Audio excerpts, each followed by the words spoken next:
The origins of the Legion, known as the Dragon Warriors and later the Salamanders, remains something shrouded in obscurity and no small amount of mystery. As with several Proto-Legion groupings, at the close of the Unification Wars, much of their founding and initial intake was lost to history, in particular due to the Emperor deliberately imposing secrecy upon the early Space Marine project in order to safeguard the nascent legions from hostile interference and espionage, alongside from the tamperings of the universe's worst mother, who sent all of their sons into literal hell. The early deployment of the Legion's gene strains also remains poorly documented, obscured beyond the reach of modern records. However, only a handful of the Emperor's closest confidants would have known the precise intent behind these early arrangements, and with their deaths, they have taken these secrets with them to the other side. The Dragon Warriors were formed as part of a select trio of legions, which included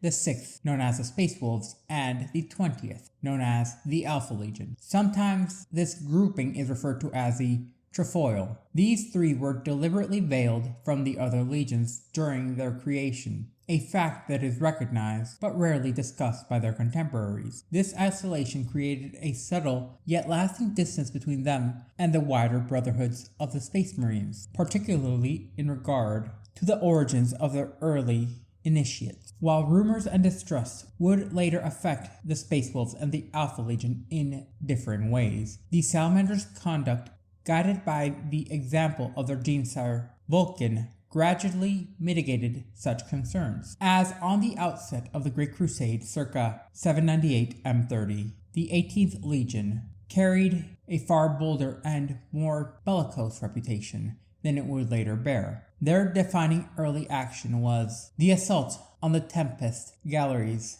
in the waning days of the Unification War, and it would set the tone for their lasting legacy and the Legion's overall destiny. Against impossible odds, the Dragon Warriors achieved victory, though at a catastrophic cost. Their active strength would fall from 20,000 Space Marines to scarcely more than 1,000. Yet in securing this triumph, they claimed a place of glory and honor amongst the records of the Imperium, as their Legion ranks would be swiftly and intentionally replenished with successive waves of recruits, and their battlefield reputation also ensured preferential access to war gear and supplies, unlike their kin known as Revenants. Nevertheless, this temporary depletion delayed their participation in the initial expeditions of the early Great Crusade. For the first few decades, the 18th Legion was rarely deployed as a whole. Instead, its warriors were assigned in smaller detachments to reinforce expeditionary forces or other Space Marine chapters, to operate within rogue trader-led campaigns, or to even intervene in emergent crises behind advancing Crusade lines. And so they proved themselves to be indispensable in combating such threats, such as the unpredictable emergence of space hulks, Xenos Corsair raiders, and the newly disturbed dangers arising from human colonization across the stars. Through these fragmented deployments, the Salamanders honed their skills in both adaptation and resilience, ensuring that even when scattered across a galaxy, they upheld the honor of the Emperor and the legacy of the Primarch, despite not having met him yet. Their early history, though partly lost to the shadowed records and the deliberate secrecy that is all too well known as a part of the Imperium, provides a brief overview, if not a window, into a chapter forged in trial and tempered in fire, a force which would become one whose resolve would endure for millennia unshaken. During the initial decades of the Great Crusade, the warriors of what would become the Salamanders were often the sole Astartes contingent assigned to critical operations, compelling them into close coordination with other Imperial forces, frequently acting as spearhead or command elements with other non-gene-forged humans. And while direct Imperial compliance operations were comparatively few in number, the Dragon Warriors' battle honors became both extensive and varied. Their victories spanned engagements against alien raiders, insurgent human factions, and sudden threats from the far reaches of the Imperium, marking them both as saviors and harbingers of bloody conflict. For the Imperial Army units, assignments alongside the 18th was a grim signal of dangerous forthcoming engagements. which would certainly demand the ultimate sacrifice from quite a few of them, be it breaking a siege, intercepting a counterattack, or holding the line against an alien onslaught in order to prevent the loss of civilian life, long enough for other fully functional legions to provide reinforcements. The Dragon Warriors themselves would face every challenge head-on. No odds were too great for them, no loss of materiel too severe for the Legion to fail in achieving its objective. This relentless commitment to triumph against overwhelming odds and adversity earned the Legion a paradoxical reputation, admired for their courage, yet whispers persisted of them being addicted to peril, as their valor was viewed as teetering on the brink of utter recklessness. In the most extreme cases, such as the legendary Manticore Cataclysm, retreat was inconceivable. Tactical procedure often dictated a withdrawal within certain parameters, yet the 18th fought on, paying dearly in blood and sacrifice for its unyielding standard of courage and selfless service. Their steadfastness won them favors amongst certain circles in the imperial court and high command. Yet it drew ire and concern from others. Lord Commander Actia of the 13th Legion, the Ultramarines, publicly remarked following the events of Manticore that the 18th Legion carried with them the seeds of their own destruction. He compared their indomitable will to the chaotic tendencies of the 5th Legion, the White Scars, and the instability of the 3rd Legion, the Emperor's Children, whose gene seed deficiencies had yet to be rectified at the time of the comment. The 18th Legion's unique development and interrupted evolution, coupled with their relentless attrition in these early solar decades, ensured that the Legion was never pushed to attaining the full complement of warriors prescribed by High Command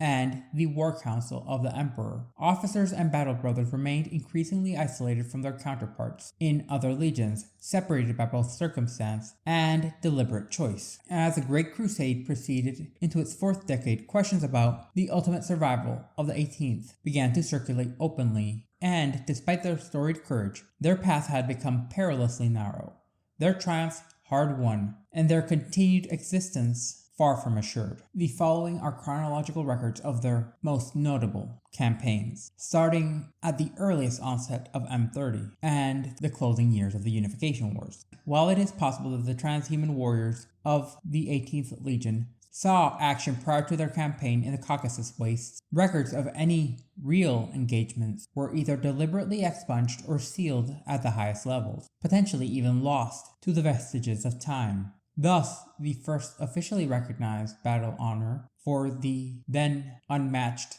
18th Legion was the assault on the Tempest Galleries, an operational undertaking during the overthrow of the Entrech of the Caucasus Wastes on Terra. This early campaign would prove seminal in shaping the character, the doctrine, and the enduring reputation of the Legion for generations to come. The conquest of the Caucasus Wastes marked one of the final great battles of the Unification Wars, solidifying the Emperor as the uncontested master of Terra. Yet this victory was not swift nor easily assured, as the mutated eugenicist oligarchs ruling the Caucasus Wastes wielded technologies dating back to the pre-Imperium Age of Strife, and their military forces ranged from heavily armored, gene-augmented Urcasis troops, analogs to the Emperor's earliest days of the Thunder Warriors, to narcotically enslaved covens of powerful psychers. Their strongholds lay hidden deep within the hollowed mountains of these wastes, and shielded by near-impenetrable power field webs, rendering previous assaults catastrophic. Earlier Imperial attempts had cost nearly 10,000 Thunder Warriors and over 1 million additional casualties, leaving the wastes contained but not conquered. When the hour of Imperial vengeance would finally arrive, the Emperor would leave nothing to chance. Forces from 6 proto-legions of Legions Astartes were assembled, alongside the massed force of the majority of the Legio Custodes and innumerable tributary armies, alongside mechanized battalions and war bands bearing the Raptor and Lightning banner of the Unification Wars. Yet it was a nascent 18th Legion that received the foremost trust of responsibility, tasked with what many deemed as a near self-termination mission, as they were to penetrate the subterranean Tempest Galleries, 100-kilometer long, meaning it was 62.14 miles, or 1,094 football fields long. However, in this household, we prefer true freedom units as measurements, so 50,000 bald eagles, wingtip to wingtip in length. This network of tunnels and caverns housed geothermal furnaces that powered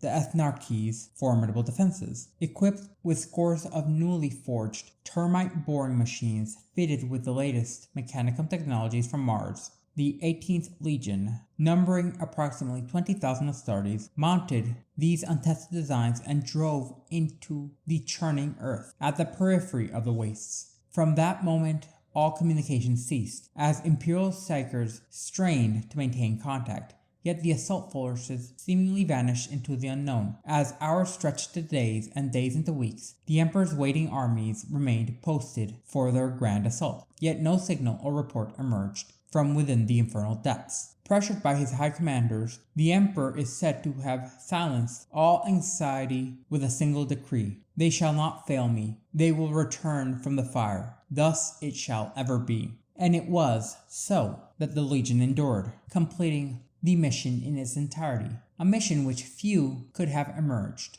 as unscathed as they were, or even imagined surviving, cementing the early legend of a force willing to confront the very bowels of Terra itself and remained unbroken. Reports claim that mere moments after the Emperor's decree, great tremors shook the Caucasus wastes, their reverberations being felt as far as Gordak and the Jade Citadel of Hangul. In their wake, the power webs no longer shielded the wastes, and the forces of the Emperor would be able to fully unleash their wrath upon the region, reducing it to utter and complete ruination. The last ethnarch of the Caucasus wastes would then be captured, dragged in chains to the imperial prisons of Kangbang Moguru, and the secrets that had sustained his dominion were claimed by the now uncontested master of Terra. For the 18th Legion, no word emerged from them for weeks on end. Then, in the closing days of the campaign, far from the wastes, a long-dormant volcano near Klokstags shattered, and one termite machine emerged from the rubble, carrying barely over 1,000 survivors of the Legion. Those who breached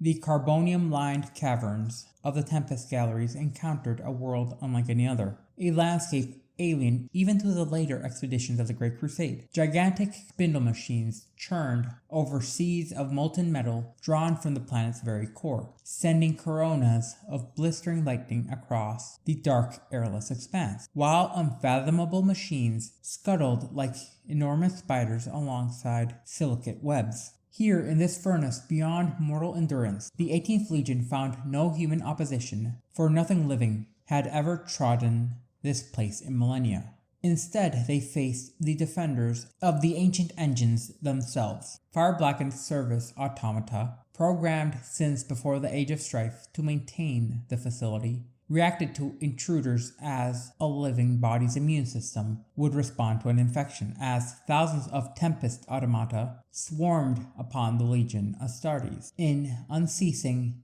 nigh implacable attacks. Only by applying massive kinetic force at extremely close ranges to their articulated joints could the legions disable them. The 18th Legion would endure with a mixture of stoic resilience and self-terminating fury. Individual legionaries hurled themselves into the machines, sacrificing their lives to save their brothers, demonstrating a technical aptitude for which they would later gain renown for, demonstrating the nascent signs of the technical aptitude that they would later be renowned for. The survivors would then begin scavenging the wrecks of the automata, repairing and augmenting their own war gear, and eventually turning a captured control system against their makers, sending mindless berserkers crashing into the enemy's lines, as a perilous stalemate would be achieved, but at a catastrophic cost, as fewer than a third of the Legion's original forces remained, while the Tempest Gallery's ancient machine spirit continued to constantly manufacture new robotic defenders beyond their capability to destroy. Recognizing the strategic reality, the 18th devised a rather bold plan, committing all their remaining forces into a single decisive strike in order to destroy the central power transmission node in the largest discovered chamber. Even if this vast generator spindle survived, they would sever the flow of energy and cripple the Ethnarch's upper defenses. Therefore, a two-pronged assault would be formed. The 1st Division mounted a diversionary attack to confuse the enemy, while the larger, more central force would assault the power node itself. This was a mission understood by all to be certainly fatal. Here the character of the 18th shone the most clearly. Commanders acquiescing to the wishes of rank and file would then assign soldiers to the central assault by lottery, not from lack of volunteers, but rather because every last Astartes fervently wished to take part. While the attack commenced, legionaries surged from their holdouts and defensive redoubts, primarily wielding improvised power fists, thunderhammers, and shock cannons, alongside cutting saws fashioned from shattered remnants of defeated Tempest automata. Their courage and discipline, alongside their ingenuity, would then come to define the 18th Legion, as this tale of near impossible survival and unparalleled technological skill, alongside the knowledge that they were unwaveringly loyal to the Emperor, would become common knowledge. With the full reserves and munitions alongside manpower committed, nothing would be held back, as the 18th Legion struck with both precision and ferocity, confronting the inhuman intelligence that controlled the Tempest galleries. This artificial mind responded with cold machine-like logic, dividing its forces and countering each incursion with ruthless efficiency. Yet the Legion's plan held, as the concentrated main assault force smashed through the defenses and into the Great Gallery, its few remaining dreadnoughts and rapier batteries leading the way. The response of the Tempest automata was equal parts immediate and brutal. Like a hive of disturbed insects, the machines surged forward, their scorched black metal bodies snapping and tearing at the legionaries across the silicate bridges, which were suspended over the molten seas and hurricane-like coronas of corpuscent lightning. Hundreds fell on both sides within seconds. Machine and Astartes alike slammed into the burning abysses, while several power conduits sparked violently and bodies erupted in sheets of fire and molten shrapnel. The air itself boiled, turning blood and oil into steam within the superheated environment. Step by agonizing step, the 18th fought forward, paying for each inch with a dozen lives. The towering power node at the gallery center would then come into view. It was then that the Kraken emerged, a vast articulated engine, the largest of all the Tempest gallery's machines. It rose from the depths, its black diamond armored scales glistening in the molten metal, flowing like rivers across its body, its coils so massive they could have crushed battle titans with ease. The Legion's weapons would then prove almost useless against this Leviathan. The survivors were forced into a fighting retreat, one which they knew all too surely would fail, as the silicate strands were severed one by one, sending hundreds upon hundreds of Astartes into the molten abyss below. What occurred next remains shrouded in both mystery and uncertainty. As the final garbled transmission from the Great Gallery described a colossal grav-propelled tunneling sphere, a weapon of the Tempest automata, crashing through the gallery wall, passing the Kraken-like engine and striking directly at the node's nexus. The most plausible explanation for this was that one of the diversionary assault groups seized control of one of the tunneling spheres, turning it into a last-ditch weapon of destruction. Regardless of its origins, the Legion's intervention, or a chaotic machine accident, the impact destroyed the central node. The gallery itself collapsed, destroying everything around, blowing out the surrounding tunnels and caverns, then triggering earthquakes, where tremors would be felt across the region. The explosion appears to have annihilated the governing machine spirit of the galleries, and in its aftermath, the automata fell silent and inert.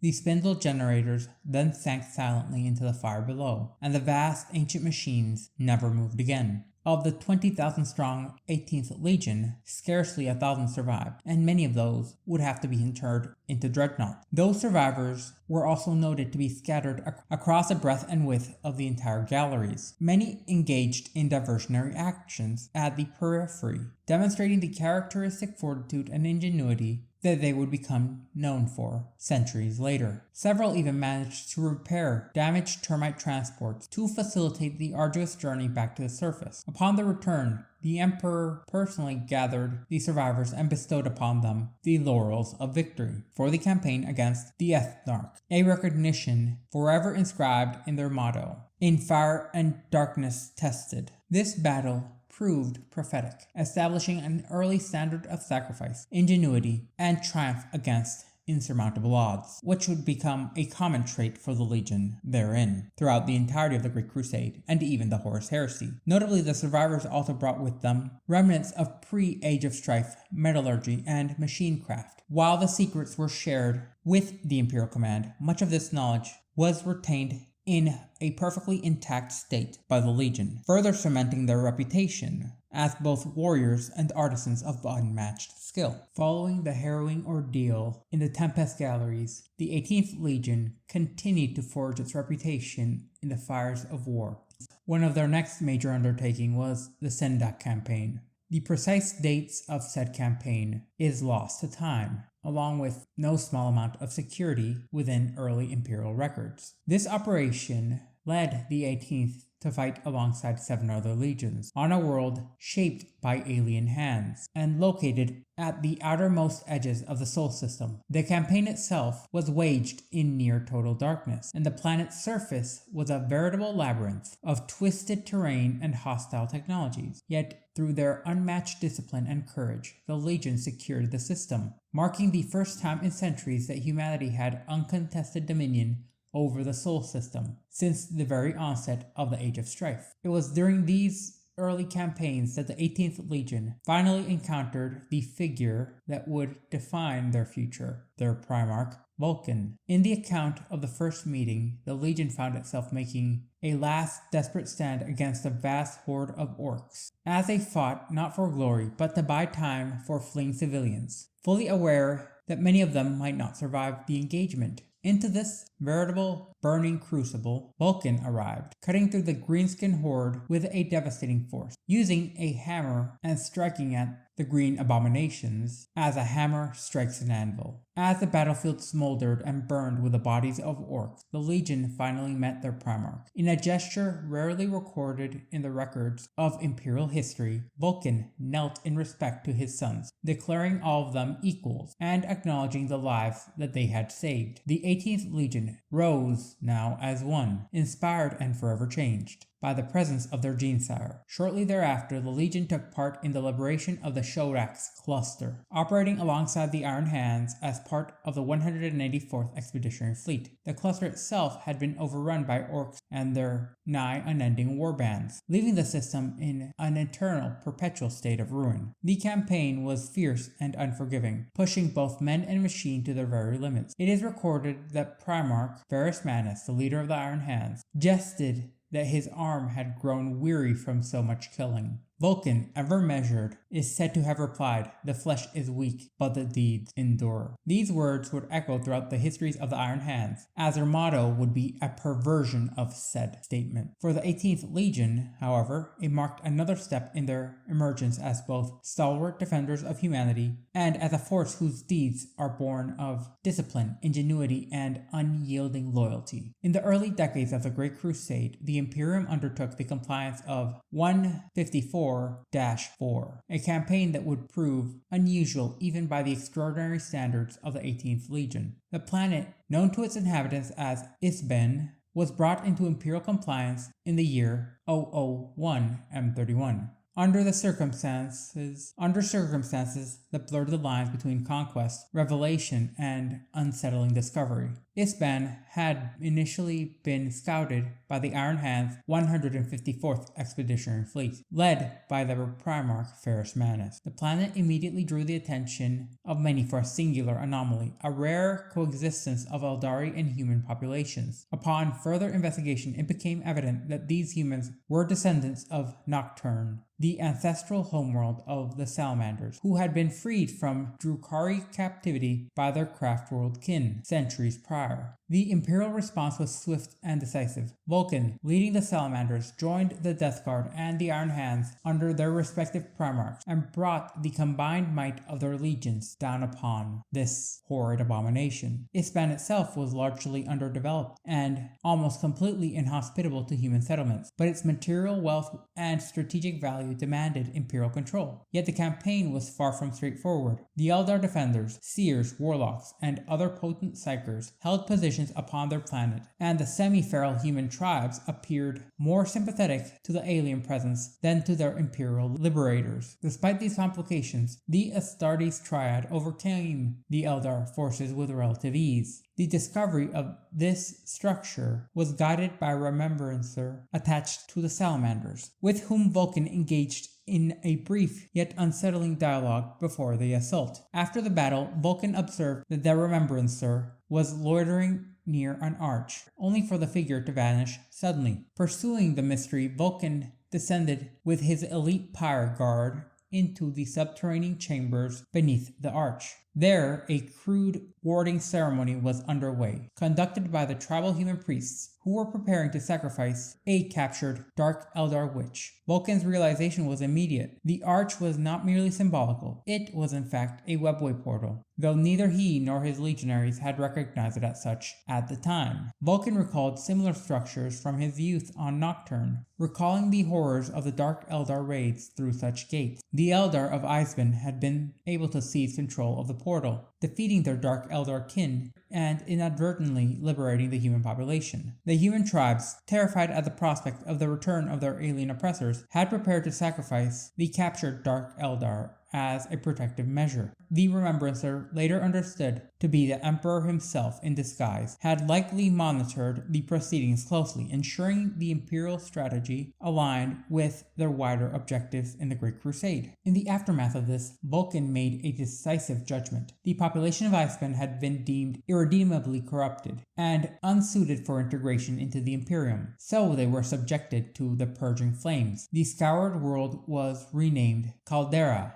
a Nocturne light, and turned into a Nocturne-like dead world, now ready for settlement and resource exploration under Imperial oversight. What remained was both a testament to the Legion's unwavering resolve and a grim reminder at the cost of Imperial compliance and expanding the Emperor's realms. When Primarch Vulkan was restored to the Imperium, it was upon the volcanic world of Nocturne, a planet whose harshness and fury would shape both him and his Legion. Nocturne was a dead world, a death world, a planet riven by fire, radiation, and catastrophic tidal forces wrought by its malshapen moon, Prometheus. Mineral wealth was abundant there, gemstones, precious metals, but human habitability was sparse, and the planet's surface was a veritable proving ground of continuous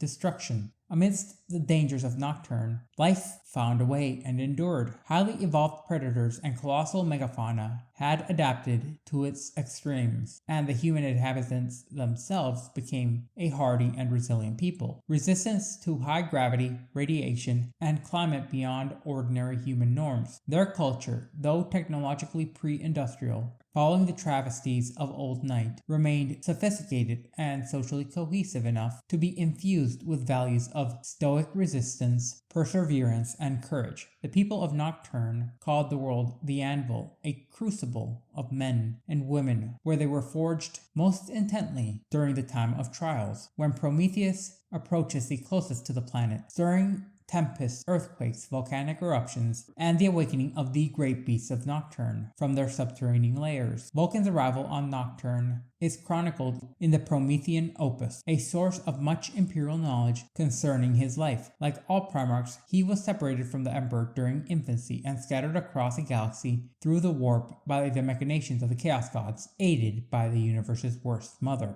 Erda, who literally flung her children through hell. Without a plan without an idea where they would go, and without considering what would happen to many of them. Vulkan's capsule landed on the feudal world of Nocturne, descending like a blazing comet into the hands of Enbal, a master blacksmith known locally as the Blacksmither, in the city settlement of Hesard. Nebel, guided by prophecies of the Promethean cult, recognized the child as a savior and named him Vulkan. The primarch matured at an extraordinary speed, much like his kin, and by the age of 3 Terran years, he had reached full stature, surpassing any man on Nocturne in both size and strength. His intellect and skill were also equally remarkable. He quickly improved the already formidable metalworking techniques of Nocturne's smith, demonstrating a capacity for a craft and the ability of innovation far beyond mortal limits. Vulkan embraced the culture that had adopted him. Working with Embel, he forged tools and aided in the hunting of great saurians, along with other predatory beasts stirred by the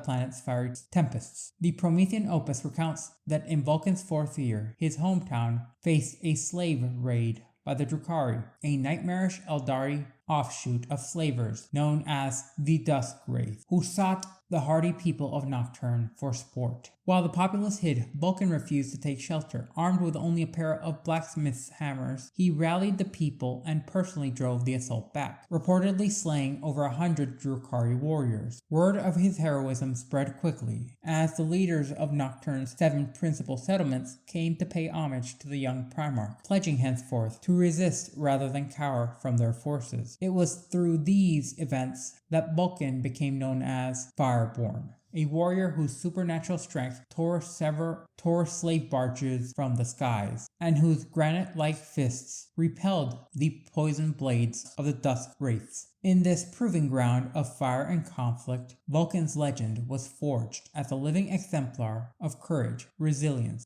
and the relentless defiance that would define both him and the Salamanders Legion up until the 41st millennium. In the aftermath of Vulkan's victory over the Drukhari, the people of Nocturne held a grand tournament celebrating his feats of strength, endurance, and craftsmanship, traditions long cherished amongst the planet's hardy tribes.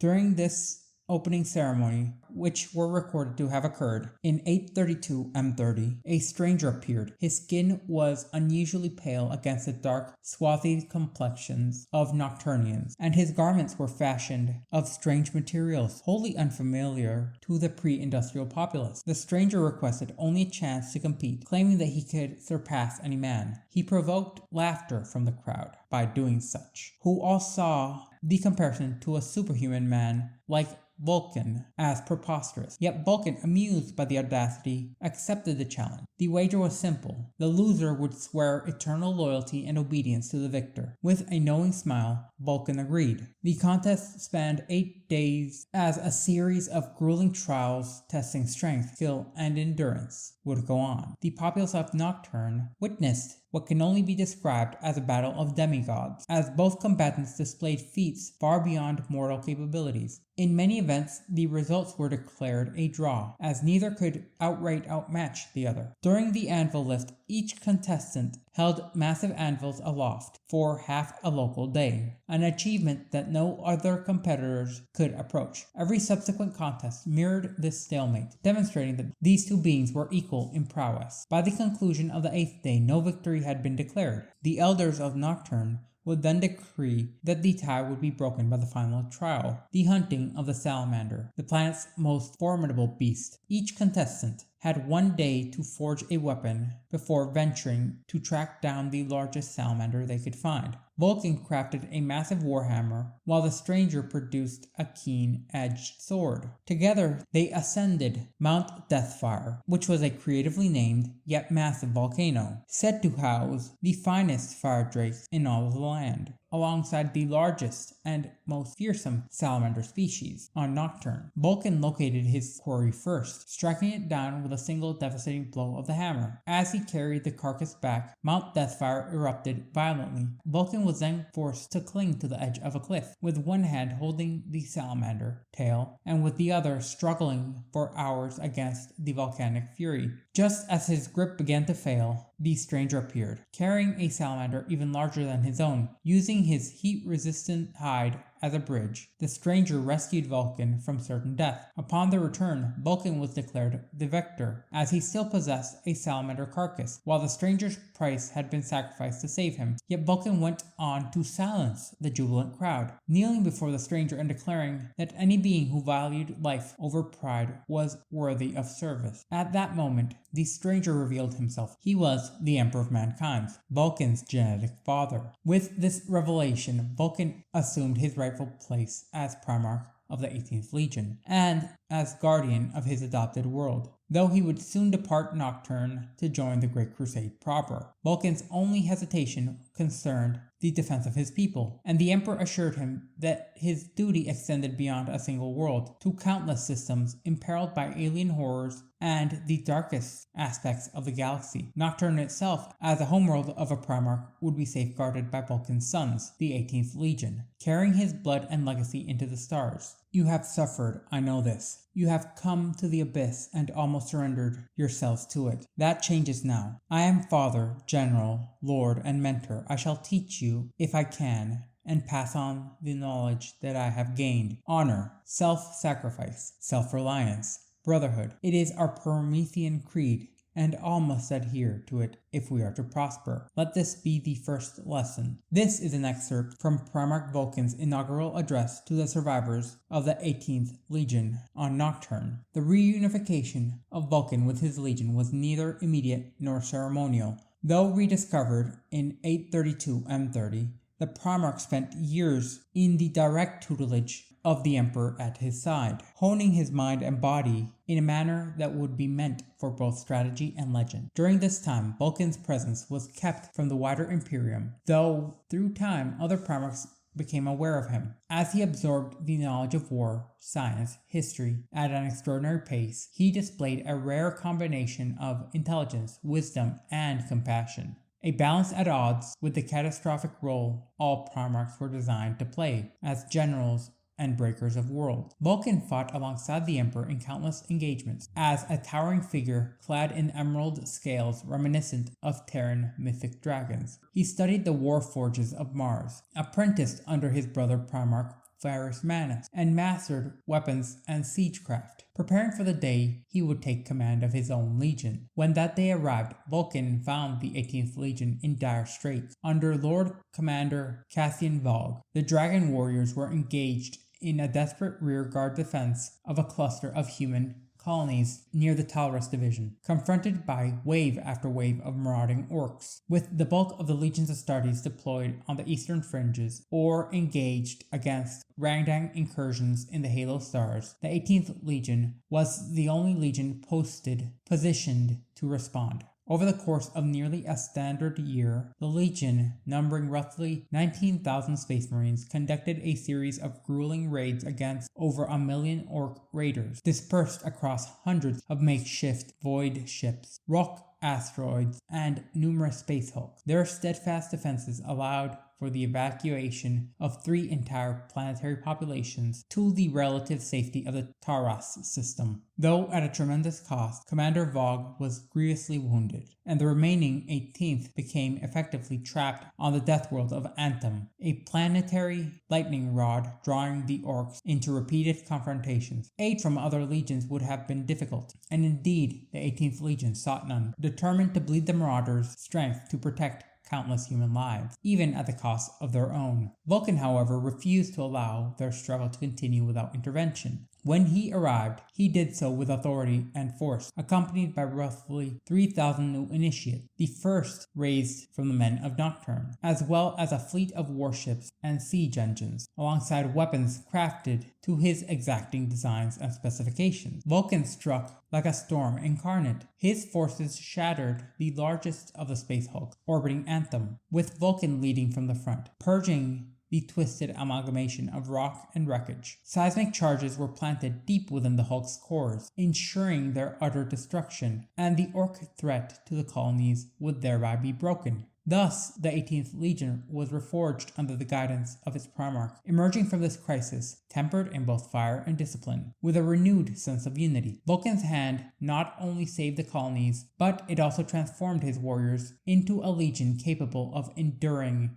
the worst the galaxy could offer. Throughout this conflict, the Legion was spurred on by the primarch's intervention, and they pushed themselves upon the besieging orcs with a renewed ferocity. Every strike carried the weight of desperation and vengeance, as depleted munitions and exhausted warriors alike pressed forwards, leaving no reserves, no contingencies, and no margin for failure. Caught between the hammer of Vulkan's vanguard and the anvil of their enraged brethren, the orc horde was shattered, routed, and relentlessly pursued. Flames consumed the fleeing Xenos, leaving nothing but charred wreckage in their wake. When the dust settled, the two halves of the 18th Legion converged upon the dead coral plains of Anthem. The survivors stripped their helms, exhausted from the ordeal, and gazed upon their Nocturnian kin, alongside the towering figure of Vulkan, their Gene-sire, and there was no loss of confusion when seeing the identical otherworldly visages of not only their father, but of their new kin. This was due to the salamanders raised on Nocturne having been exposed to Nocturne's very particular radiation and already affected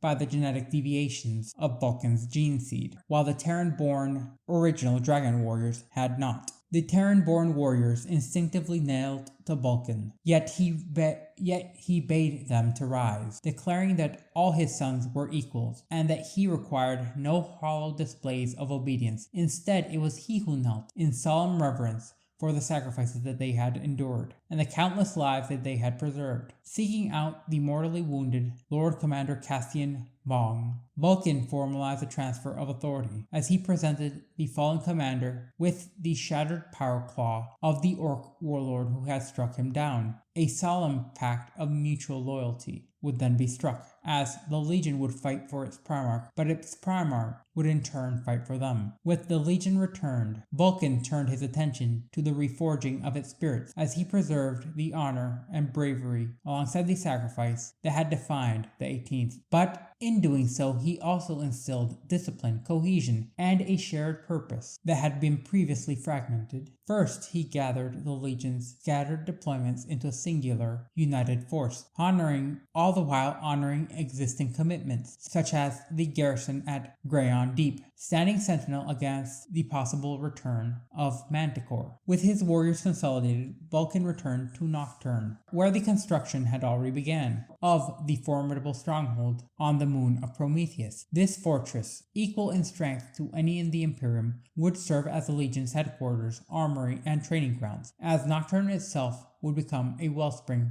for the majority of the Legion's fresh recruits, ensuring that Vulkan's own people would shape the Legion's future. Here, Vulkan reorganized and rearmed the 18th Legion, embedding within it a singular purpose and a unified belief system, drawing upon the tutelage he had received alongside the Emperor, which was the knowledge of the Imperial war machine and the deeply ingrained martial and mystical traditions of Nocturne. He instilled culture, honor, resilience, and loyalty into the Legion. In a display of both wisdom and respect, Vulkan retained the positions of the experienced Terran veterans. Their accomplishments, both monumental and understated, were formally recognized. The 18th Legion's heraldry was preserved and incorporated into its new design, honoring its past while pointing towards a renewed future. At the pinnacle of this transformation stood the Power Guard, his elite Praetorian, chosen from the Legion's finest, as they would serve as both Vulkan's personal honor guard and as exemplars of the values and standards that would define the 18th Legion under his new leadership. Through these acts, Vulkan did not merely restore the Legion, he reforged it, tempering it in the fires of combat, discipline, and unity. The 18th Legion emerged from Anthem, and from the shadow of near annihilation it was reborn, ready to endure the rigors of the Great Crusade and countless trials to come. For the fallen 1st Legion Master of the 18th Legion,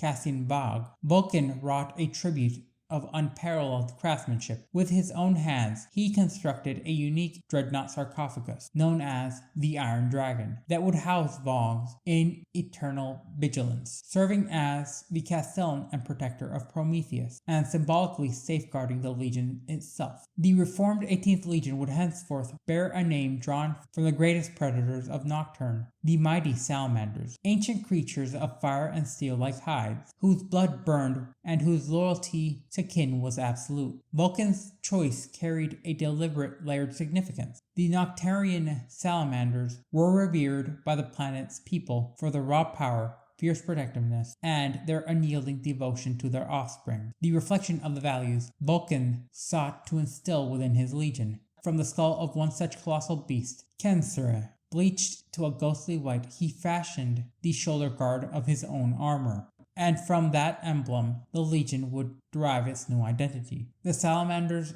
emerged from Nocturne in full force some standard years later, and the Legion itself quickly established a reputation at the vanguard of the Great Crusade. Their campaigns swept across alien domains, bringing lost worlds into Imperial compliance and consolidating the fledgling Imperium, much like their significantly larger kin. Though they never matched the raw numerical strength of the Dark Angels or the Iron Warriors, even dwarfed by the Blood Angels, the Salamanders' power, discipline, and battlefield efficacy became the measure of their enduring excellence. Tempered in fire and battle, the Legion retained the courage and indomitable spirit which Vulkan himself had been famed for. Yet those trials were now tempered with wisdom, stoicism, and calculated precision. No longer prone to impulsive aggression, the Salamanders struck with measured fury. When their wrath was finally unleashed, it struck with an inexorably and terrifying force, equivalent to that of Nocturne's volcanoes. Vulkan's vision preserved his genetic legacy, recognizing his son's potential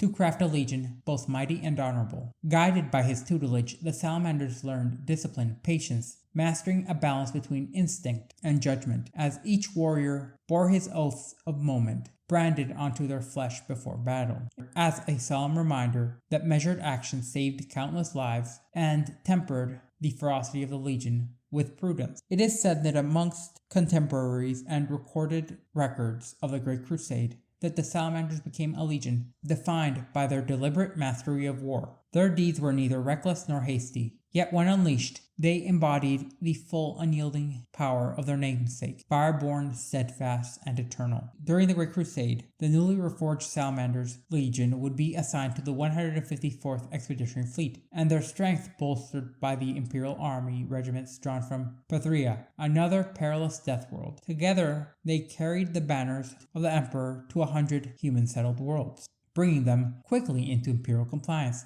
through a combination of strategic mastery and overwhelming force. Amongst these campaigns, the operation designated as 154-4 on the planet known to its inhabitants, Ispan, as mentioned above, would stand as one of the most remarkable and instructive episodes in the Great Crusade, as the task fell on the 18th Legion, led personally by their primarch Vulkan and reinforced by the Iron Hands alongside the Death Guard under their own respective primarchs. Ispan had been largely underdeveloped and inhospitable, yet this human settlement possessed a mineral wealth that made it strategically valuable to the Imperium. Resistance came swiftly and unexpectedly, as the planet was garrisoned by a group of craft-world Eldari, whose forces included a large amount of seers, warlocks, and other formidable combat psychers. Such opponents might have been enough to stall or repel a singular legion, yet 3 fully mobilized legions descended upon the world with a resoluteness unmatched. A complication, however, would arise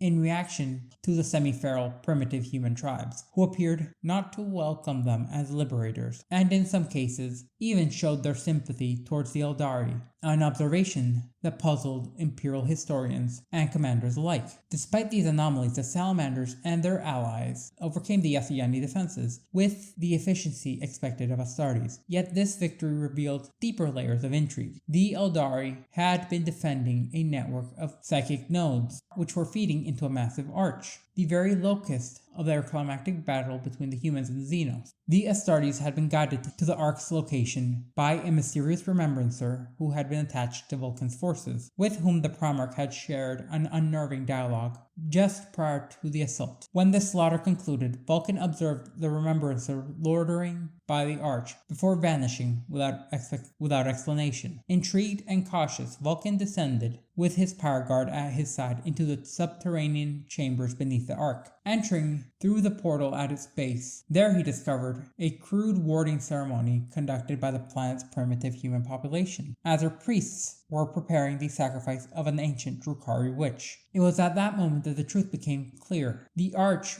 was in fact a webway portal, though none of the Imperials, including Vulkan, understood the significance of this at the time. Vulkan would quickly recognize it from his Nocturne youth, recalling the raids from the Drukhari who had used similar gates to strike at his homeworld. The Eldari, through their victory over their dark cousins, had not only claimed control of the portal, but also liberated Isban's human population from centuries of torment at the hands of the Drukhari. To the natives, the Ascianis had been saviors, yet terror gripped the humans at the Imperium's victory, believing that the return of their oppressors had been imminent. The Remembrancer, whose presence had directed Vulkan to this revelation, had vanished from the face of the world. But in truth, the figure had been none other than the Emperor of Mankind in disguise, orchestrating a mission with a deep foresight and interest that only the Emperor could command, ensuring that the full resources of the Imperium were committed to the world's compliance. In the wake of the conquest of Isban, Primarch Vulkan issued a decisive judgment upon the world and its irredeemably Xenos-corrupted population. The fires of Exterminatus would be unleashed, purging the planet of all life and ensuring that no trace of alien contamination remained. In the aftermath, the world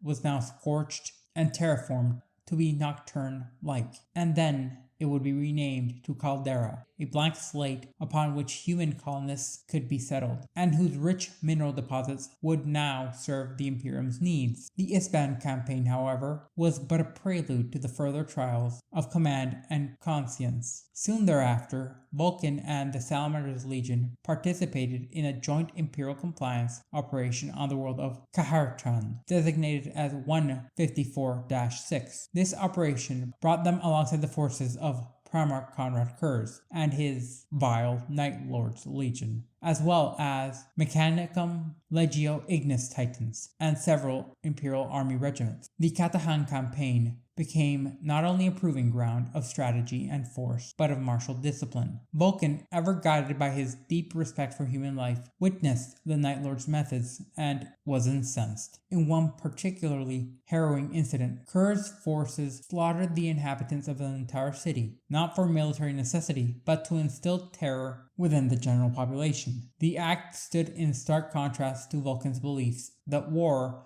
while brutal, must never abandon honor or humanity. A confrontation between the two primarchs quickly ensued, which would lend itself to the great animosity that Curze would later hold for Vulkan. But to further understand this, we must dive in much deeper into the compliance of 154-6, the campaign on Krashand. Shortly after the decisive conclusion of the Isban campaign, Primarch Vulkan and his Salamanders Legion were dispatched to a new Imperial compliance operation on the world of Krashand, designated as 154-6. This campaign brought them into an uneasy alliance with Primarch Konrad Curze and his Night Lords, alongside the Mechanicum of Legio Ignis Titans and multiple regiments of Night Lords aligned Imperial army. The world proved itself to be a decisive training ground of not just conflict, but a linchpin in conflict between strategy and firepower, alongside moral conviction. Vulkan, steadfast in his devotion to the preservation of human life and the principles of honor in war, was shocked by the conduct of the Night Lords and his brother. In the particularly aforementioned notorious incident, Curze's forces were commanded to slaughter all the inhabitants of a city, not in pursuit of strategic gain, not even out of vengeance, but to instill terror and submission into the remaining populace. Such brutality violated every principle that Primarch Vulkan held as paramount. This led him to confronting Curze directly. Vulkan, enraged and in disbelief, engaged in a brief yet intense duel. As the two clashed, the transhuman demigods reflected upon their stark, divergent philosophies. Though neither emerged physically defeated, the encounter deepened the ideological chasm between the two brothers. Upon the conclusion of the campaign, Vulkan formally reported the Night Lord's actions to the War Master Horus, and to his brother Rogel Norn of the Imperial Fists, documented what he deemed as abhorrent transgressions against the Emperor's will. The events on Karhast would plant the seeds of a long-standing animosity between Vulkan and Curze, and create a rift that would only widen as the Great Crusade pressed onwards, especially since Konrad Curze found out that his brother had ratted him out. These events, while seemingly contained to a single world, would echo throughout time, later influencing not only Vulkan's decisions and strategic implementations of forces during the tragic and fateful battles at Isstvan V, where honor and loyalty, alongside the fate of the Salamanders, would all be tested well beyond the comprehensions of any mortal man.